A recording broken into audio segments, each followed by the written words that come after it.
మన సైన్యాన్ని చూస్తేనే శత్రువులకు వణుకు పుట్టేలా భారత్లో అత్యంత శక్తివంతమైన భైరవ్ స్పెషల్ ఫోర్స్ ను ఆర్మీ రంగంలోకి దించింది.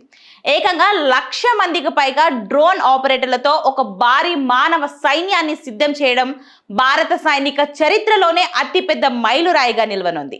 భైరవ దళం అనేది కేవలం ఒక సాధారణ దళం కాదు. ఇది ఇన్ఫాంట్రీ, పారా స్పెషల్ ఫోర్సెస్ మధ్య ఒక కీలక వారధిలా పనిచేస్తుంది. ఈ దళంలోని ప్రతి సైనికుడు యుద్ధ నైపుణ్యాలతో పాటు డ్రోన్ టెక్నాలజీతో ఆరితేరి ఉంటాడు. శత్రువుల స్థావరాలలోకి చొరబడి డ్రోన్ల సాయంతో అత్యంత ఖచ్చితత్వంతో లక్ష్యాలను ధ్వంసం చేయడం వీరి ప్రత్యేకత. వ్యూహాత్మకంగా లోతుల వరకు వెళ్లి మెరుపు దాడులు చేయగల సామర్థ్యం ఈ దళం సొంతం. ప్రస్తుతం రాజస్థాన్ ఎడారి ప్రాంతంలో ఈ దళం కఠోర శిక్షణ పొందుతుంది.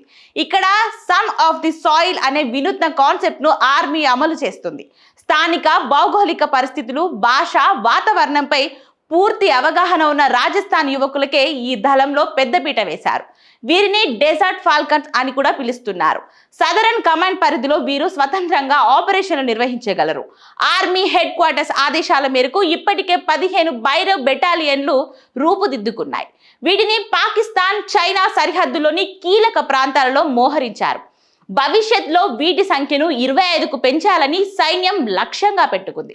దీనికి అదనంగా ఇన్ఫాంట్రీ, ట్యాంకులు, ఆర్టిలరీ, డ్రోన్ వ్యవస్థల అన్నిటినీ ఒకే గొడుగు కిందకు తెస్తూ రుద్ర బ్రిగేడ్స్ పేరుతో మరో సంపూర్ణ యుద్ధ వ్యవస్థను కూడా ఆర్మీ సిద్ధం చేస్తుంది.